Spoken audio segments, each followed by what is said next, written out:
بسم اللہ الرحمن الرحیم۔ السلام علیکم ناظرین، آج کل سندھ میں دوسرے صوبوں سے لوگ آ کر سندھی ڈومیسائل حاصل کر کے سندھ میں نوکریاں کر رہے ہیں، جو سندھی نوجوانوں کے ساتھ سراسر ناانصافی ہے۔ ناظرین، سندھ کے اندر جعلی ڈومیسائل پر نوکریاں حاصل کرنے والے لوگوں کے خلاف آج سے جانچ کمیٹی جوڑی گئی ہے۔ ناظرین، جو لاڑکانہ ضلع سے شروع ہو چکی ہے، ناظرین وہ فقط جانچ کمیٹی لاڑکانہ تک محدود نہیں رہے گی، بلکہ پورے سندھ میں تحقیقات کرے گی ان لوگوں کے خلاف جنہوں نے جعلی ڈومیسائل پر سندھ میں نوکریاں حاصل کی ہیں۔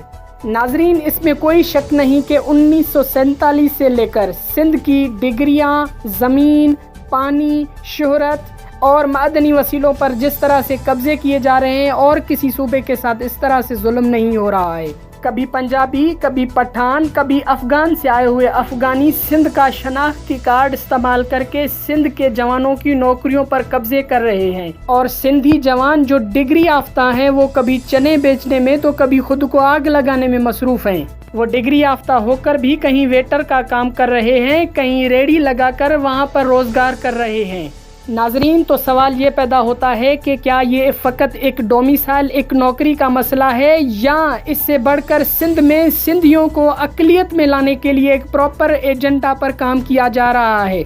ناظرین، جعلی ڈومیسائل حاصل کر کے جن لوگوں نے نوکریاں حاصل کی ہیں وہ اپنے ہی لوگوں کو آگے لا رہے ہیں، اپنے من پسند لوگوں کو نوکریوں میں بھرتی کر رہے ہیں، اور سندھی نوجوان ایڈورٹائزمنٹ دیکھ کر ہزاروں روپے کے وہ فارم فل کر کے اس نوکری کے امتحان میں بیٹھتا ہے، لیکن کسی نہ کسی طرح سے وہ سورسز اس کو ناٹ ایلیجیبل کر کے اسے نا امید کر دیتے ہیں۔ تو سندھی نوجوانوں کے حقوق کے لیے کون آگے آئے گا؟ اس امید کے ساتھ اس بات کو یہیں پر ختم کرتے ہیں کہ جو یہ جعلی ڈومیسائل کی انویسٹیگیشن کے لیے کمیٹی بٹھائی گئی ہے وہ سندھی نوجوانوں کے ساتھ انصاف کرے گی، انہیں ان کے حقوق دلانے میں کامیاب ہوگی۔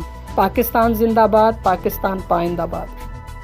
ناظرین، ویڈیو کو لائک کریں، کمنٹ کریں، شیئر کریں اور میرے اس چینل کو سبسکرائب کریں اور بیل آئیکن کو بھی پریس کریں تاکہ ہر نیو آنے والی ویڈیو آپ کو وقت کے ساتھ ملتی ہے۔